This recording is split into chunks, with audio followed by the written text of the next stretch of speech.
Oh, what's going on, boys? We are here yet again as Michael Chandler continues to be absolutely pathetic, begging and groveling and humiliating himself, begging for Conor McGregor at the White House, the UFC White House card that's supposedly going to happen in 2026. And honestly, watching this podcast here, which I didn't even watch the entire thing, it made me sick to my stomach. This guy, man, are we far enough into the video where we don't get demonetized yet? This guy is the biggest bitch I have ever seen in my entire life. This shit is humiliating. This shit is pathetic. We're going to check out this podcast where he goes far enough to say, my wife told me that I lost myself waiting for another man. Okay? And that's not even getting into the fact that Michael Chandler was on Ariel Helwani's show talking about climaxing with Conor McGregor. I'm not making this shit up. Now I got to decide where I want to start. I guess we'll start with Ariel Helwani's podcast, where Michael Chandler made a recent appearance. And honestly, as we go, it's just going to get worse and worse. The podcast was probably the worst I've ever seen. He went on this guy named Chris Van Vlet's podcast. I think that's how you pronounce it. Who does a lot of WWE stuff. And Chandler, I watched maybe about 35 minutes of it. This may be the most pathetic, desperate, embarrassing version of Chandler I've seen yet. I really think Chandler has a fetish just about debasing himself, because that's what he did in this podcast, as well as the Ariel Helwani interview. We'll start with this. The very beginning of the Ariel Helwani interview. Listen to this. I mean, obviously, I've known about my involvement possibly for a really long time, but yeah, flew on out to location about 10 days ago, and now I'm back for a couple days, and I go back out there. But yeah, I did know when we booked this, but I wasn't going to break any kind of news. No, You probably already knew, I Ariel. did not. I did not. He's going to be in Roadhouse too. This dude has been sniffing Conor McGregor's asshole so hard, he begged to be in Roadhouse 2. Conor McGregor was in Roadhouse 1. And this, we got too much to get to. I'm going to get this video demonetized. So you guys better like this video. You guys better subscribe to the channel. You guys better turn on notifications. You guys better comment, because listening to these Muscle Milk Mike interviews, I mean, it's infuriating. And I got to watch them twice, because I watch them once for timestamps, and then I got to watch it again while I do this video, which, I mean, I guess you get the most infuriating version of myself for your pure entertainment. But man, this dude is an embarrassment. Let's just skip ahead, because we got too much to look at. There was so much absolute embarrassment. And honestly, I'm just going to skip this clip. This was more about the Roadhouse, but we're just going to jump ahead. We're going to jump ahead to Conor McGregor, because we have so much to get to. I mean, seriously, listen to this. Let's start off with this. First thing about McGregor. What weight class is it going to be at? Remember, I told you, mythical fight at a mythical weight class on a mythical date against a mythical Conor McGregor, and he still doesn't know. He has no idea. He's still begging for this fight, but he still has no idea what weight class it would even be at. But he's willing to fight him at any weight.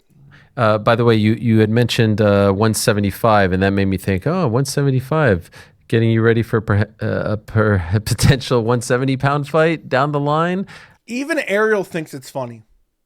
Even Ariel thinks it's pathetic.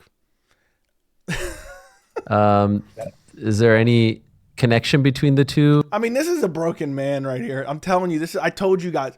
Who remembers? I want you to comment down below. I want you to take your time out of your day right now if you're watching this video. Comment down below if you remember when me hating, quote unquote, hating on Michael Chandler was a contrarian opinion. Comment down below if you remember when me saying that McGregor versus Chandler would never happen was a contrarian opinion, and people came to my channel, came to my live chat, came to my comments, came to my social media, and scoffed at me and laughed at me when I said, yo, look, 303 got announced, but I doubt it even happens. I won't believe it till they step in the cage. Even Chandler's bitch ass was messaging me. Okay, let me know if you guys remember that. But let's listen. Still mythical weight class. Left his family in January of 2024 I was gonna put that clip in this video, but there's so much to check out. Oh my god. No connection between the two. I mean, Okay. obviously, I weigh more than 175 right now. I'm up in the 80s, but I'm slowly bringing it down ever since I knew this wrestling match was going to come to fruition. Started to get into a training camp, start eating, not as calorie deficit like I am when I'm making 155, but leaning out, getting in shape. And yeah, I mean, 170 at the White House sometime in, I don't know, spring, summer, whatever the heck it is, that's the goal. That has always been the goal ever since this thing got announced, ever since Conor said, Conor got back in the testing pool and Conor said he's coming back and wants to fight at the White House. So no updates really. But that's what I got my sights set on. They don't tell him anything anyway. I told you guys this a long time ago. Chandler knows jack shit. That's why I was pissed when he was lying to the fans over and over and over again. They don't tell him a damn thing. He will do what he's told. That's exactly what Conor told him, and that's the truth. That is the truth. He will not get off Conor's dick. It's so humiliating. Let's jump ahead because we aren't even to the worst of it yet. We aren't even close. We aren't even close to the worst of it yet. I mean, it gets even worse. Let's continue. We're still, let's say, 5-6 months away. It doesn't make sense. So are you now back to that, like, I'm now waiting to see how this plays out? Yeah, I am. And, I mean, breaking news. It is damn near 2026 and Michael Chandler is still waiting for Conor McGregor. You can't make this shit up. You really can't. Does it feel familiar to you, this feeling? A little bit. But the way I see it too is we'll get some answers in pretty short order here, and then we can make a decision. Like everybody knows I am notorious for being the guy who's in shape at all times. I can jump into a Hey, that's me. That's me. Whoa, whoa, whoa, whoa, whoa, whoa, whoa, whoa, whoa, whoa. I'm the guy notorious for that. Let's listen to that back. Then we can make a decision. Like everybody knows I am notorious for being the guy who's in shape at all times. I mean, that's me. He's taking my gimmick. This dude's stealing my gimmick. I gave this guy a character in this community, and now I got Chandler stealing my gimmick. I mean, this is unreal. Absolutely unreal. Jump into a training camp, 6 weeks, 8 weeks notice. So if it doesn't look like it's heading in that direction, it's going to be pretty darn easy to jump into a training camp and fight somebody else on the White House card, fight somebody else somewhere else, who knows. But right now, just like last time when there was a little bit of a wait and a lull, one thing that people often overlook was that I went 2 years without a UFC paycheck and didn't have a problem with it. So, and that's just a testament to setting my life up in a way in which I have a multiple revenue streams and I have a solid reputation. And not just in the sport, but just amongst my business partners. I'm trying so hard not to interrupt this guy. This is all cope. You wanted to fight that whole time. But yeah, we know you're willing to sit out for the chance to climax with Conor McGregor. That's his words, not mine. You'll hear it in a little bit. And there's a lot of ways to make a living outside of just getting punched in the head in the UFC octagon. But that is one of my favorite things to do in my entire life. So I'm excited to do it. And I pray to God that it's at the UFC White House lawn. Yeah, we know. We can tell. We can tell it's one of your favorite things to do, get punched in the head. By the way you talk, we can tell that. All right, let's jump ahead because this might be the most pathetic comment from the entire Ariel Helwani interview. The podcast is a whole separate beast. I mean, the water that he's carrying for Conor McGregor in the podcast, the asshole that he's sniffing in the podcast of Conor McGregor's is a million times worse. But this is probably the most pathetic portion of the Ariel Helwani interview. Listen to this. About this. I think, yeah, like you said, he hadn't signed, but he said it was a done deal. Yeah. And done deal reminds you of Conor circa 2016, circa 2017, but 2014, back in the heyday when it was like, hey, my life and what I do is a done deal. I'm 100% fully focused. I don't care who they show. Have you guys ever seen this level of dick eating? Please let me know if I'm too harsh on Chandler. This dude's a bitch. So Conor went on Fox News and said it's a done deal. Well, Dana came out right afterwards and said, we're not working on any fights till February. We don't know. This dude is touting a fight that he's been teasing for fucking 4 years now because Conor says it's a done deal on Fox News. Get off his dick, dude. Who they throw at me, whether it's Chad Mendez on a week's notice after Jose Aldo pulls out or... I mean, look at his dick eating. He's hyping up Conor. Conor will take on anybody, anywhere, anytime. I'm pretty sure he starts touting about he's never pulled out of a fight before. Maybe he does that in the podcast. I don't even know yet. What is wrong with this man? This man needs therapy. This is a broken man, effeminate cookie vibes over and over and over again. Who even likes this dude anymore? Or the Nate Diaz debacle, when that was a 10-day notice or whatever, he was in any person, anytime, anywhere. It's a done deal. Conor McGregor, is he that guy? We don't know. But in his mind, it sounds like it's a done deal, that's what he wants. I'm the guy he wants to fight at the White House on the lawn. Fight makes a ton of sense. He's a man of his word. And we have he's a man of his word. I thought about it because I take Google document notes and I link the video in my notes and then I take my timestamps. So if I ever need them in the future, I can search them. I have multiple timestamps of old ass interviews of Chandler saying he's a man of his word. But we don't even have time to plug that in. You could take my fucking word for it, okay? It is mid-November 2025. This dude is talking about a hypothetical fight with Conor McGregor, the civilly liable sexual assaulter, in 2026, mid-2026, at a hypothetical event on a hypothetical date at a hypothetical weight class. And this dude's talking about he's a man of his word. He's not a man of his word to his wife when she's 9 months pregnant and he's out graping up a storm like it's going out of style. I mean, this is unbearable to listen to. I'm getting pissed off just listening to this dumb motherfucker. Contract that was signed and then ripped up because of his doing. So I do feel more confident about it. And I do, I'm not hanging my hat on it. I hold everything with open arms, man. Pray for wisdom. Yeah, you wish Conor's dick and balls were in your hand right now. Yeah, I'm pretty confident. You're pretty shut your mouth. Somebody smacked this dude, allegedly. Or hypothetically. I mean, seriously, he's thinking about those nude photos of Conor right now. That's what he's thinking about right now. He's like, yeah, give me 10 reps right now. Give me 10 reps. Drop it into my hand, Conor. Drop it into my hand.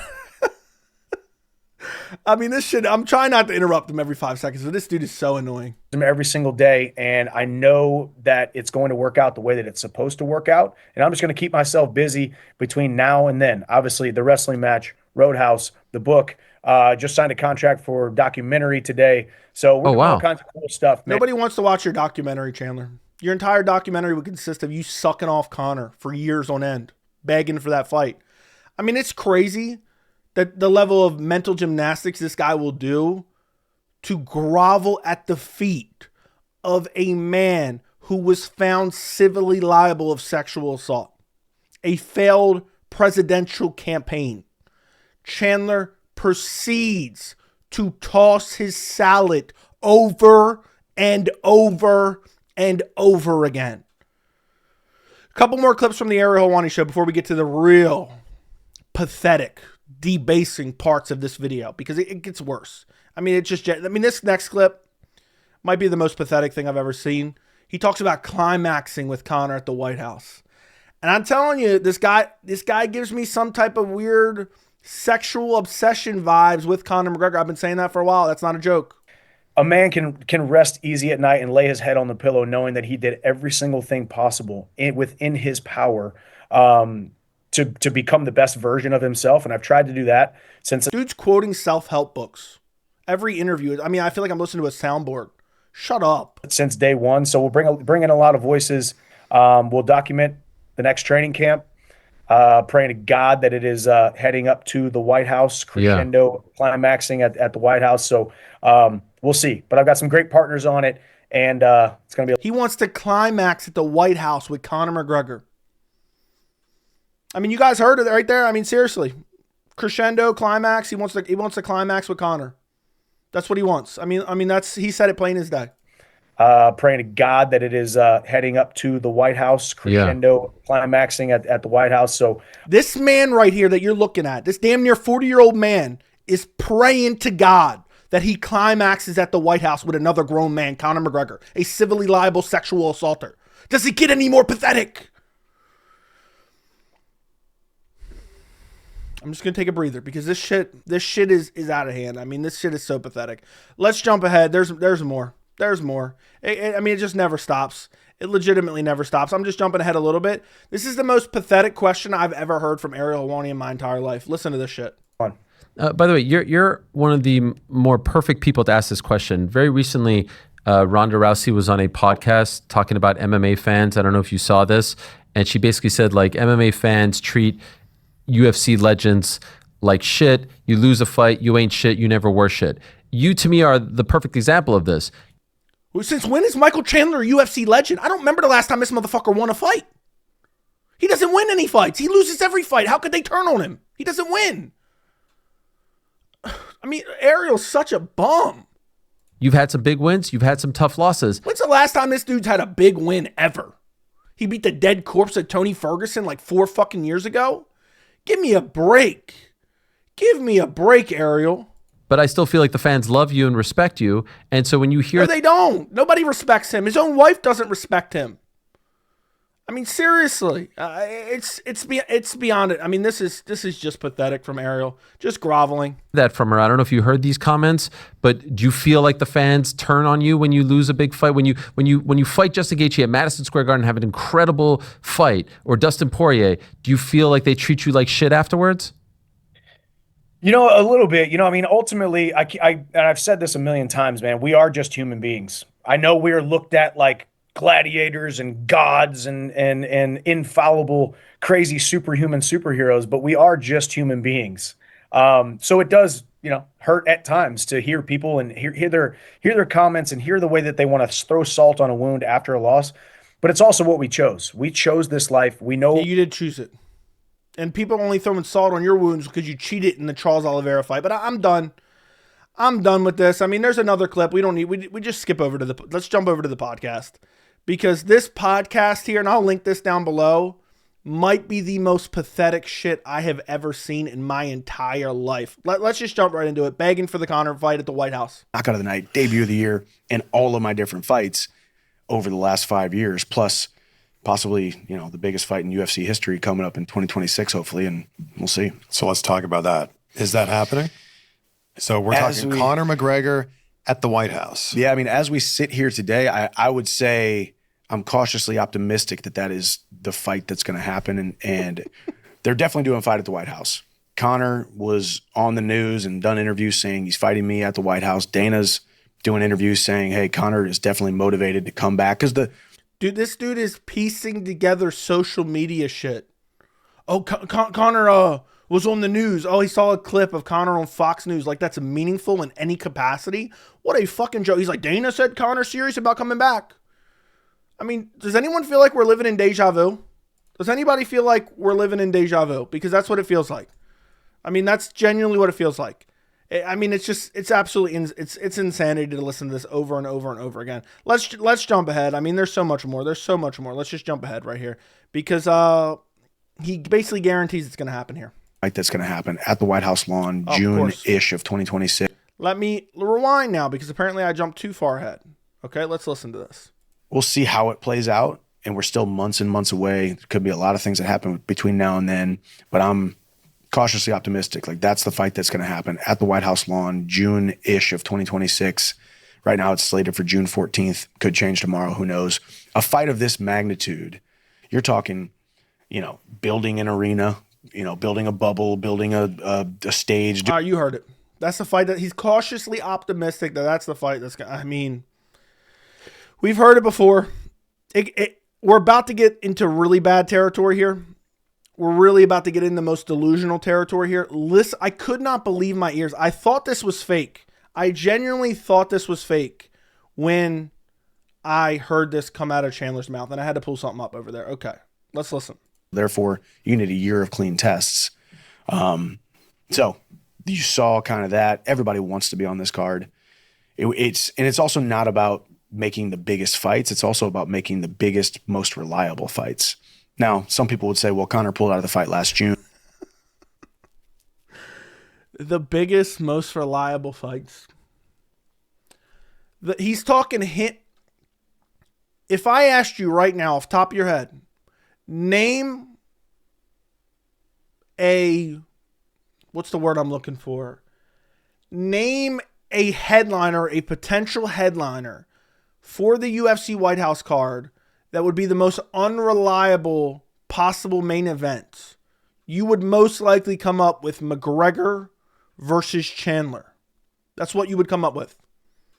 That's literally what you would come up with. It's the most unreal. I've never been more sure of a fight not happening. Okay, let's continue.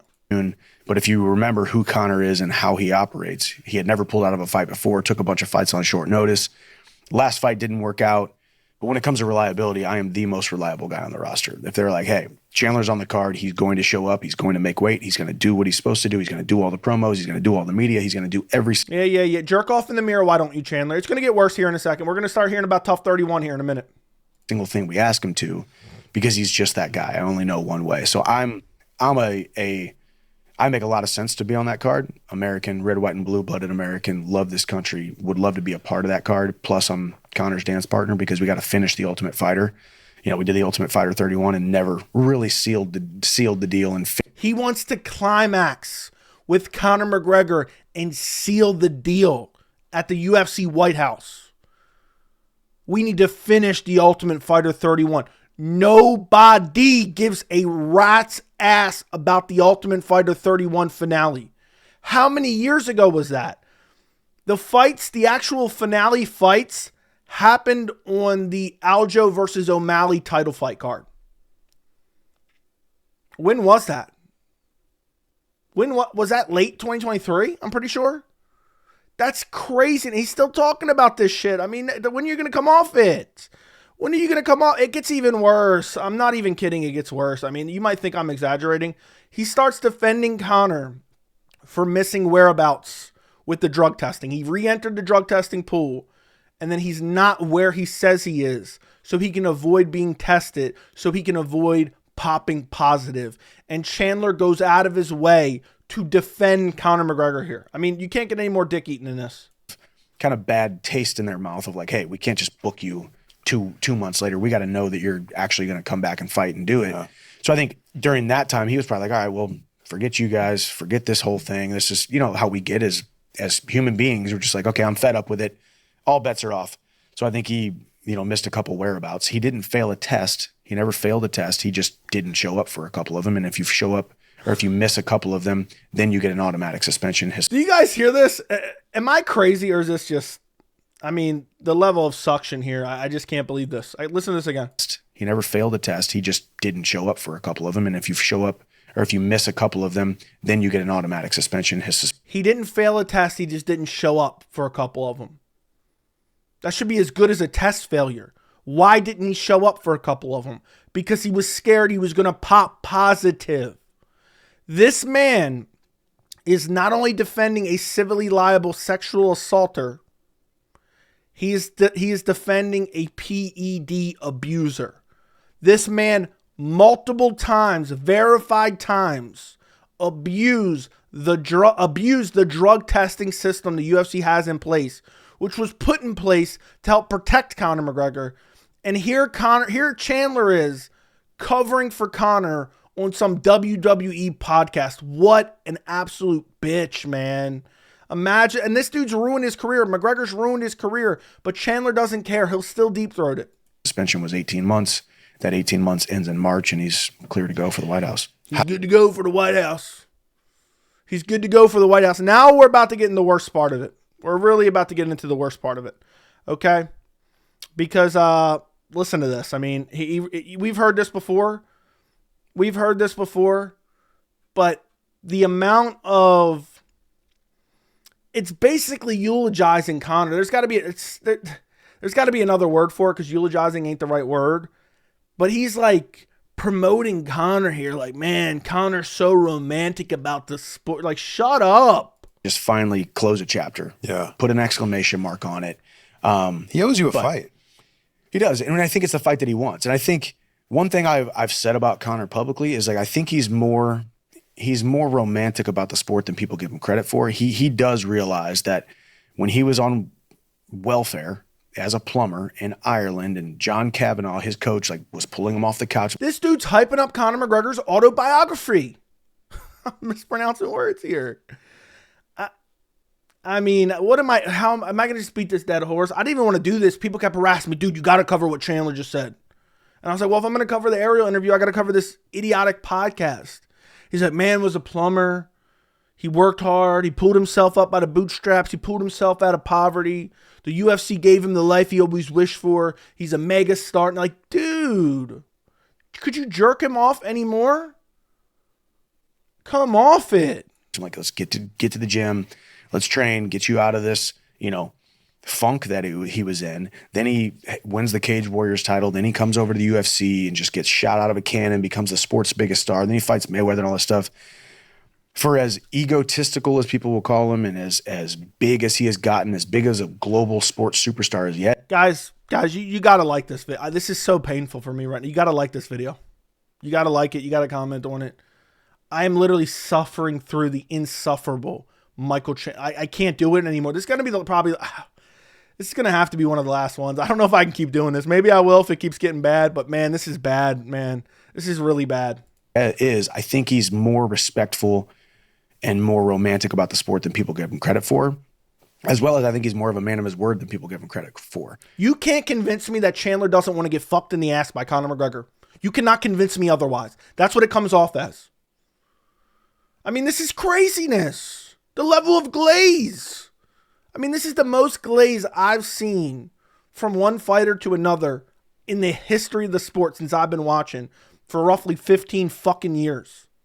He's so romantic and he's a man of his word. What? What are you talking about? Get your tongue out of his ass, bro. Chandler's going to have pink eye by the time he's done with this podcast. He said a couple times on social medias and stuff, calling me out and used the hashtag unfinished business. And it's like, look, he gets horny. Oh my God. He gets horny off the hashtag unfinished business because Conor's teasing him online. Conor McGregor's teasing Chandler online with hashtag unfinished business. And this dude's getting his jollies from it. He's remembering it. He's reminiscing on the good old days. And man of my word. Like he's like, I'm a man of my word. Even though he pulled out of that one fight, even though he's, had some little lies here and there, as we all do when you're kind of, taking people off the trail in the media and all that stuff. Even though he pulled out of one fight, he was ticking people off the trail and this and that. This is the type of dude that gets cheated on by his wife and then tells her, you know what, it's my fault. I wasn't showing you enough attention. I didn't give you enough compliments. I'm sorry. I'll take you back, please. You've only cheated on me with 6 dudes. I'll take you back. It was all my fault. I was in the wrong. I'm going to be a better man. That's what this strikes me as. That's the effeminate cucky vibes. He's more of a man of his word than people think. I could be completely wrong. Maybe you are wrong, you dumb bitch. You are wrong. He never comes back. And if he does, I wish him well in his retirement, wish him well in his future with him and his family. But I'm fighting on the White House card no matter what. I think I should be on that card. That's my pitch. I will show up. I will be draped in the stars and bars. I will be the perfect guy to go out there and make people feel something on the White House. He'll be draped in the stars and bars. I'm like, you know what Chandler says is an awful lot. I was like, let me look that up what that means. Let me just take a look what that means. It's also the name for the first national flag of the Confederate States of America. Does he know this? Like, is this just an honest mistake? It is stars and bars. It's also the name for the first national flag of the Confederate States of America. Let's do another Google search. What did the Confederacy want in the Civil War? Let's to establish an independent nation to preserve and perpetuate its quote unquote way of life. What could that way of life potentially be? Right here. Let's do that right there. To preserve slavery. Let's just do one last quick Google search real quick. Family. Let's take a look at some images. I'm hoping this was just an honest mistake. But that does not look good. I'm assuming it's an honest mistake. But that's not looking good. Talking about draping himself in the stars and bars. But I don't know. With Chandler. You never know with Chandler. You never know what he's trying to say. He probably thinks the Confederacy was romantic about their rights. Even though they only existed for a couple years, people act like they were around for a couple hundred years. So I don't know. I could see Chandler saying, the Confederacy, they were romantic about their times and to preserve their way of life. And they were romantic about the help and stuff like that. I don't know. But we'll take that off the screen now. I just thought that was an interesting observation that I had Googled. And I was like, exactly does this mean? And I saw that. So it gets even worse, though. We're going to continue. We're going to jump ahead and listen to one more clip because it gets even worse. Okay, that's not the climax of this video. Because this last clip I'm going to show you here might be the most pathetic thing I've ever heard from Michael Chandler and in my entire time covering this fucking clown. Let's listen. I'm a manager and I've got friends who I can rely on, but when we have our conversations, and I got a whiteboard over here in my office, and we'll sit here and we'll do we actually whiteboarded, like, here's the pros and cons. Do you wait for Conor a little bit longer or do Oh my God. He's whiteboarding whether or not he's going to wait for Conor. we just say, screw it, rip off the Band-Aid, go fight Charles Oliveira, co-main event at Madison Square Garden, #1 contender fight. And it wasn't an easy decision, but I needed to make the decision. She finally was just like, hey, baby, like, your brand and who you are and why people love you is you are a guy who takes action. And I think somewhere along the way, you kind of lost yourself a little bit because you're a man of your word. So you want the fight to happen. So you want to finish it because you're a man of your word. What is this jargon? What is this jargon? You lost yourself. His wife told him that he lost himself waiting for another fucking grown man. A man that was found civilly liable of what. Okay? He lost himself groveling for this man. And now here we are, years later. He's talking about pre-November 2024. So we're talking roughly over a year ago. Because he fought in November 2024. So we're talking a couple months before that when he's talking about moving on from Conor. And now here he is doing the same thing in the exact same situation over a year later. And it gets even worse. But also you're dealing with another person who is, it's on his terms as well. If he doesn't show up, he doesn't show up. It's not like golf. If you and me are going to go play golf in a tournament and you tweak your back, you can go ahead and sit out. I can go ahead and do the round and compete with the scorecards. I need a dance partner. Yeah. So she's like, I feel like you've lost yourself a little bit there and forgot that you're the guy who takes action. You're the guy who is constantly coming forward. You're the guy who constantly moves forward in the face of adversity with complete disregard to your previous failures, to your future opposition, and to your current circumstances. Like, just go ahead and take action. Just go do it if you want to. And I'm like, well, I don't really know if I want to. And then we prayed about it a little bit more, and then was like, I woke up one morning, called Henry Campbell, and I was like, I want Madison Square Garden, Charles Oliveira. He's like, all right, done. Yeah, I'm sure that's the exact way it went down. They probably called you up and said, look, dude, Conor's not fighting. You want to fight Charles Oliveira? We'll give you Oliveira. We need a co-main for MSG. You want Oliveira? And he's like, oh, yeah, fuck it. I might as well fight now. I've already wasted 2 fucking years of my career. This is craziness, guys. There's not much more I can say. There's not many more pejoratives I can come up with. This is pathetic. This is humiliating. This is embarrassing. And I will say this, I know I brought up the stars and bars things and the fact that Chandler adopted kids, which I actually think is a good thing. I think Chandler should be proud of that. But at the end of the day, man, this guy is really, really pathetic. When it comes to navigating his fighting career, forget about his family. I think all those jokes, people making jokes about his family, is disgusting. What I was saying earlier was not a joke. I'm saying, like, why is he saying this? He has black children. That's kind of weird for him to romanticize the Confederacy. But this guy really needs to jump off Conor's dick. I think I'm truly imagining a scenario where 5 years from now, Chandler is outside the UFC and he's still talking about fighting Conor. It'll be on some freak show, whatever organizations are out around that time, It'll be some like Misfits, Triller, weird cockamamie promotion. It'll be like, man, we got unfinished business, brother. I'm 54 years old, brother. We got to finish the Ultimate Fighter 31, brother. And they're both probably going to need money because Conor's going to, probably spend all his millions upon millions of dollars by then. And Chandler's going to want to be the center of attention. And he's going to have a hard time hanging it up, even though he probably already should, considering Patty beat the fucking brakes off of him. He promised to bring his Jefferson County javelins. And really, it's just, this is a never ending loop. I feel like deja vu every time I hear Michael Chandler talk about Conor McGregor. He just needs to move on, figure out what he wants to do in his career. He can't really beat many ranked lightweights anymore. I think he has early CTE. It's impossible to know, but I think he definitely has CTE. Probably a super low IQ as well.